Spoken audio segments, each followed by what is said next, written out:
As promised, this is going to be my frying pan pizza video. I can't claim full credit for the frying pan pizza. It was my mate Ian that showed me how to do this in the first place. I'm going to walk you through the tomato sauce first. We're going to use a medium-sized onion, some garlic to taste, tomatoes, we've got tinned and fresh, a bit of balsamic, salt and black pepper, a little bit of chilli, don't tell the kids I was like a bit of chilli in there, and some cooking oil to fry that lot off in. And that's really it. The dough, there's the dough. It's exactly the same dough that we made the other day, apart from we've got a little bit more water in there, probably another 50 grams to 75 grams, just to make it a bit softer.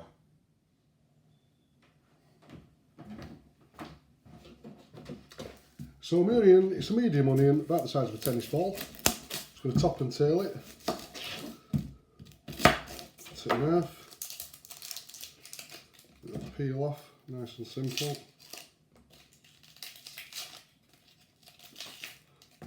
Deal with that in a minute. I'm just going to chop this up fine, so I don't want any big chunks in there really.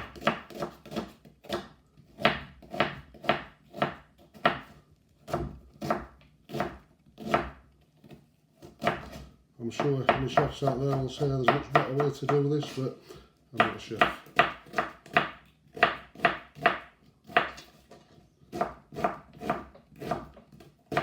And what I want, this is more than adequate. Okay, that's my onion chopped. So garlic, a couple of cloves should do, don't need to go mental. A couple of nice fat ones, there we go.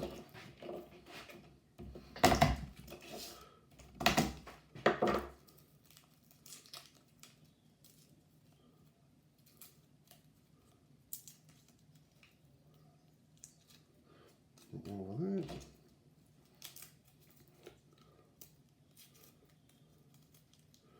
You can put as much or as little garlic in this as you like really, but we all like plenty. And let's face it, we're not going anywhere for a day or two, so I don't really bother anyone.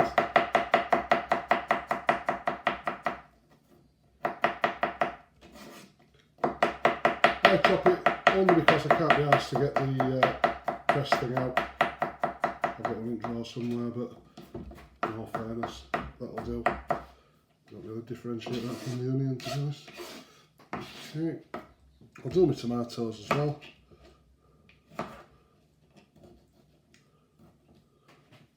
Don't want that bit.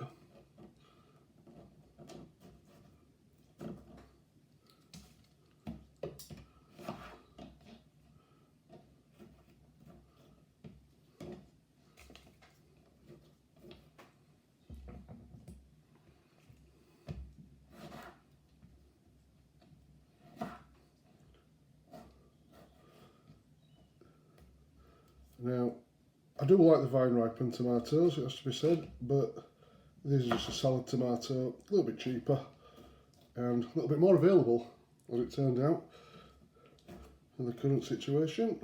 You get that because you don't want a load of seeds in there because they're a bit bitter. So that really, just chop them into smaller pieces. They'll completely disintegrate as we put them in. They do give a nice texture to the sauce.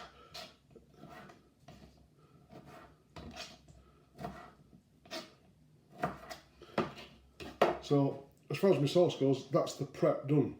So, the next thing is, we'll get this in the frying pan.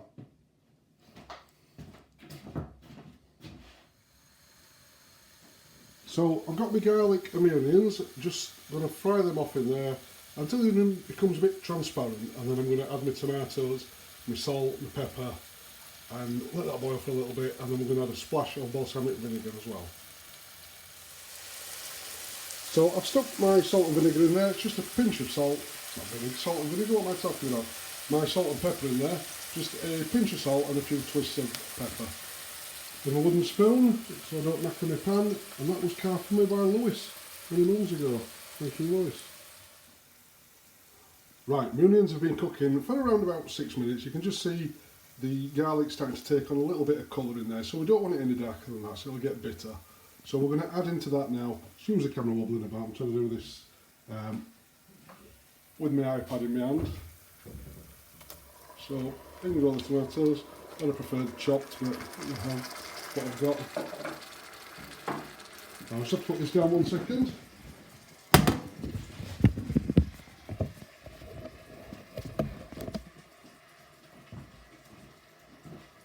I'm just going to put my fresh tomatoes in there as well at the same time. Give them a stir. Okay. Now at this point I'm also going to put, where is it? There it is, a splash of balsamic vinegar. I'm going to also add a little pinch of chilli flakes, which just gives it a nice little bit of heat, not too much. So I'm going to bring that back now to a gentle boil and then turn it down, just let it simmer for 10-15 minutes. We want it to reduce a little bit, so we want quite a thickish sauce, and that'll make a nice sauce then to go straight onto our pizzas. So that's all the ingredients, and that's just going to bubble away nicely. As I say, about 10-15 minutes, and it'll reduce down and make a nice thick sauce. You can just squash everything down with a wooden spoon. You don't need to mince it or otherwise mess about with it, liquidising it or anything like that. Well, it's called frying pan pizza, and there is the frying pan in question. That's a pan I'm going to be using to cook this pizza. We do it in the frying pan because, like most domestic ovens, mine doesn't really get hot enough. Right, it's about 10-15 minutes in, and just give that a little stir. All the tomatoes broken down. You don't need to whiz it up or anything. Like I say, we like it chunky and it feels better.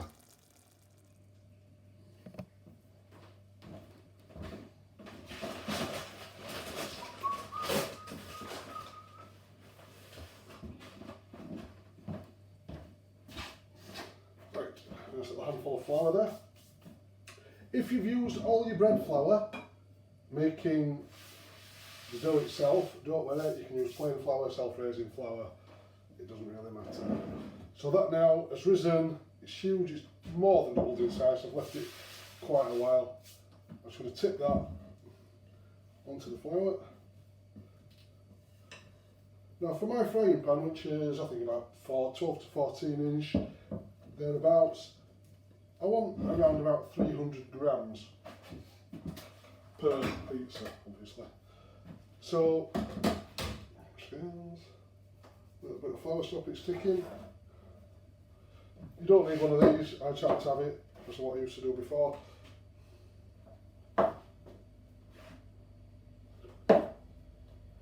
You can use anything, spatula, knife, you name it. So we've got 300 grams, I don't know why I'm trying to show you that. 300 grams there, so this will make a few pizzas. I don't know how much dough I've got exactly because I didn't measure my ingredients like I'm supposed to do. I just kind of guessed. But call it experience, call it what you will. But if you use the same recipe, the 600, 400 and your salt, teaspoon of salt and your sachet of yeast, you won't go far wrong. So there's, well, let's see, 300-ish. It doesn't, not some few grams either side. That one might be a bit. 285, stick that on, 350, yeah, whatever. So this is going to give me 4 pizzas. Now there's 5 of us, so that's a lot of pizza for 5 people. One of them's only small, but believe me, it will get eaten. So, what I'm going to do now is initially make these into a ball. So, a bit of flour on my fingers, just pat them down, and then pull your edges out, pull them out, and bring them into the middle and press them down with your back of your knuckles like that. So you've made a little ball. Okay, and do that with all of them. Exactly the same as if you wanted to make round, small bread rolls or bigger loaves. It's the same thing, just lift, pull, pull and fold it back and press it down with your knuckles. There you go. Okay. And the bigger one, 2, 3, 4, 5. And there we go. So we're going to leave those to rest now before we roll them out, because otherwise they'll be too tight and they won't roll. So just put the tea towel back over them, a little bit of flour over the top so it doesn't all stick. Okay, okay. Don't know how long we had that tea towel.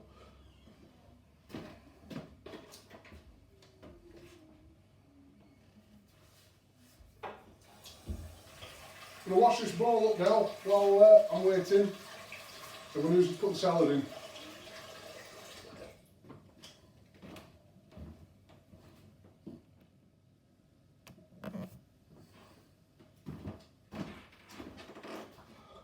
Right, my balls have had a few minutes to relax.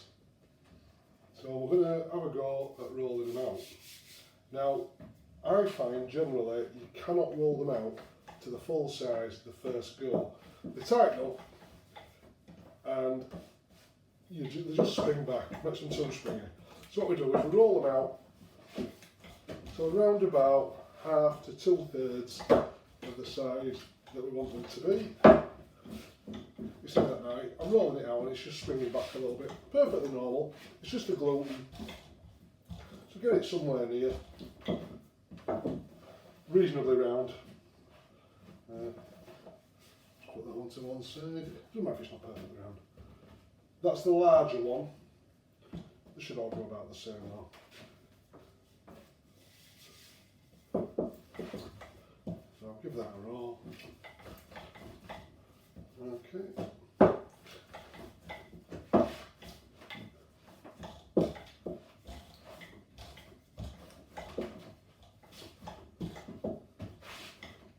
Because I've got to keep the kids in for quite a few weeks, God knows how long really. Little treat into a bit of pizza. I know it's on its second day, but saves them killing each other and me killing them. So I'll just pop that one on there like that. I won't bore you with all four. We'll come back when I'm ready to carry on.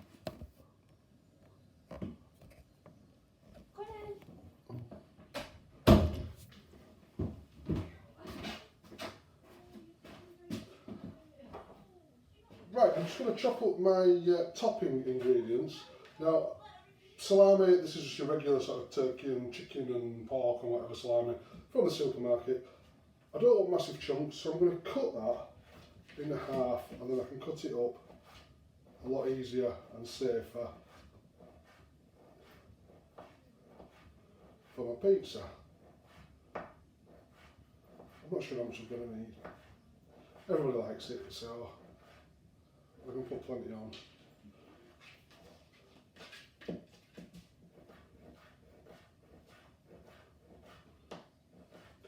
Not everybody does like the mushrooms, so I won't do too many mushrooms. I like them and my wife likes them and I think one of the kids does, but anyway I won't force them on anyone. The salami. Let's see. 4 mushrooms.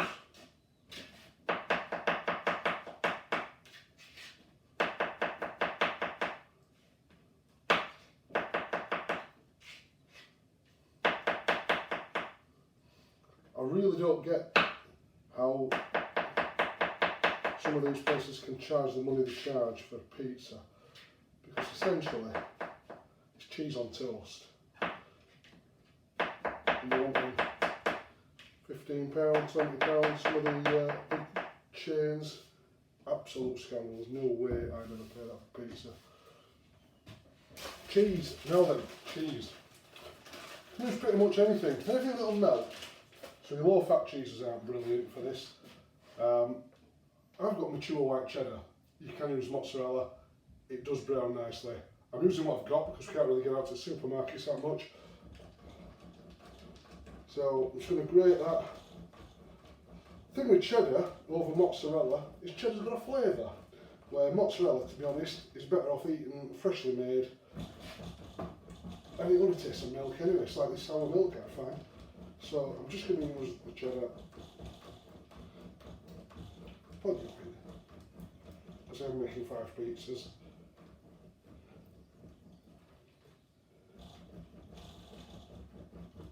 I was going to say if there's any left I can use it for sandwiches tomorrow, but there won't be. That's the fact. So I'll just grate that big chunk. It's up to you. Put as much or as little on as you want really. There's no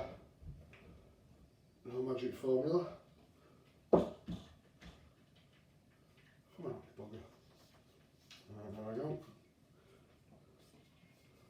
So that is all my toppings.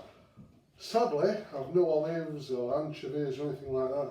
There's only me likes them, and kids don't like them, wife's not that bothered for them, so put that to one side. Got my frying pan ready. Got my wine, of course.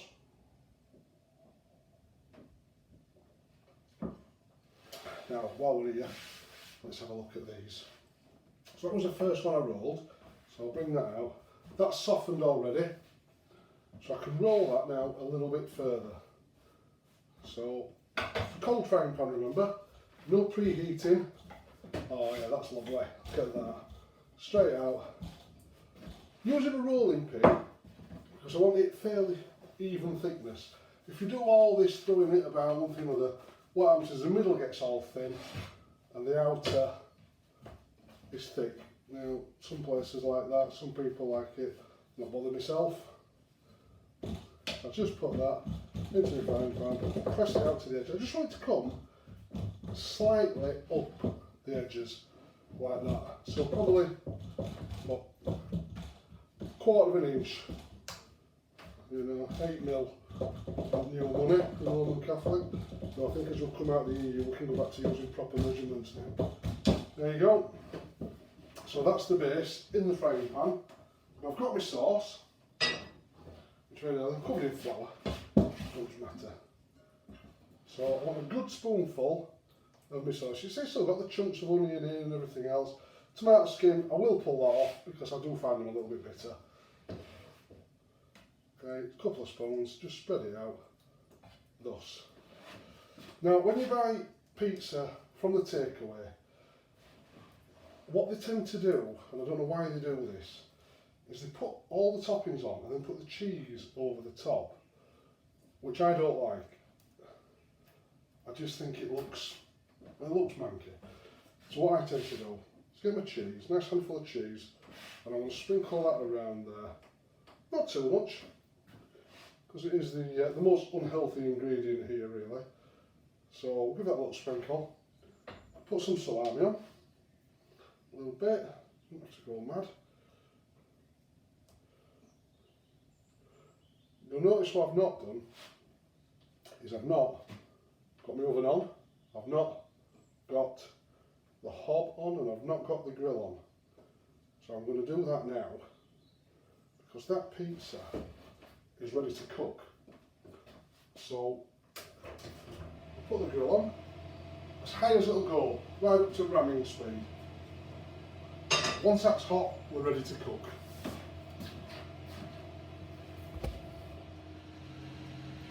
Because this is the first pizza that we're making, it doesn't harm to just let it sit for a minute or two.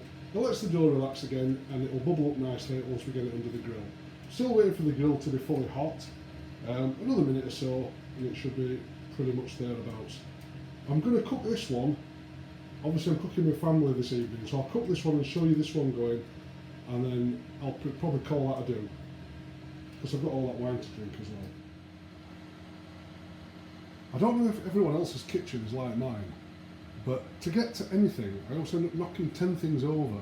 Things falling out of cupboards, off shelves, etc, etc. As I say, there's 5 of us here, and you know, we do live here, it's not a show home, and we do enjoy ourselves. But fuck me, it gets untidy. Right, the grill is almost hot enough. You see the grill down there? That's where it's going to go. But first of all, I'm going to put it on the hob. But now I've got a right big ring, and I'm going to put it on there first till it starts to bubble up, so the bottom's cooked properly. Now, if you haven't got a wok ring like that one, it doesn't matter. Just use whatever the largest ring is that you've got. Okay, so that's just gone on. I'll try and keep the camera on it and see if you can see anything happening. I don't know if you'll be able to see it really on here.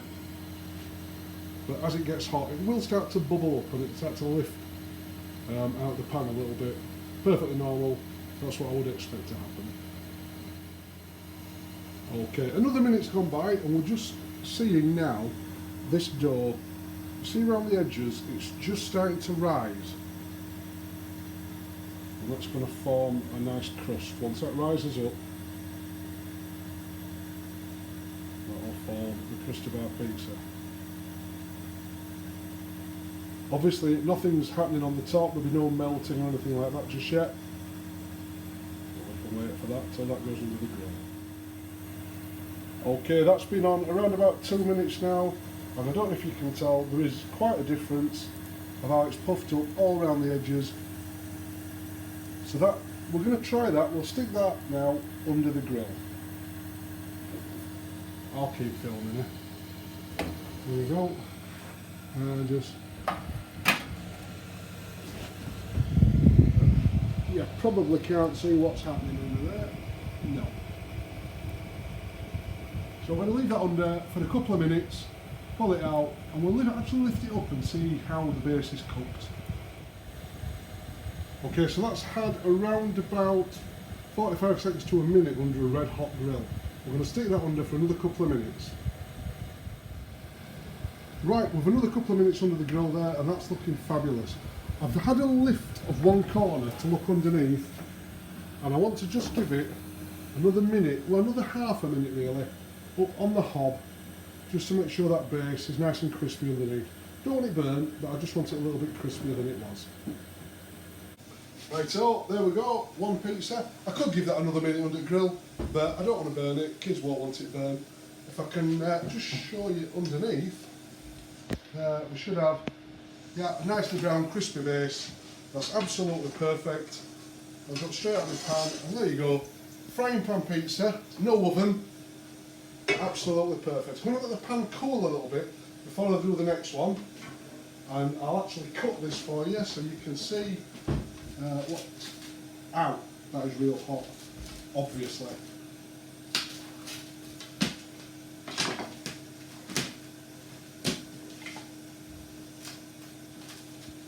Now if you put more topping on, obviously you've put it for a little bit longer, but look at that, absolutely perfect underneath, perfect on top. That's great. I can make 5 pizzas, it probably cost me 2 or 3 quid to do the whole lot. Why would you pay £15 for a pizza from Pizza Express or Domino's or whatever it is? What a waste of money, and they all taste the same no matter what you put on them. Okay, nice one.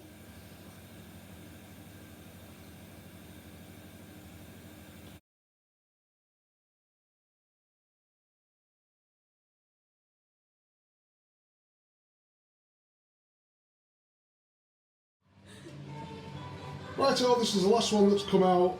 It's a little bit scorched around the edges, that's because I've had another glass of wine since the first one. But it looks fab. We never did get around to making the salad, as you can see. But hey ho, it's a Yorkshire pizza night. And let's face it, nobody died today.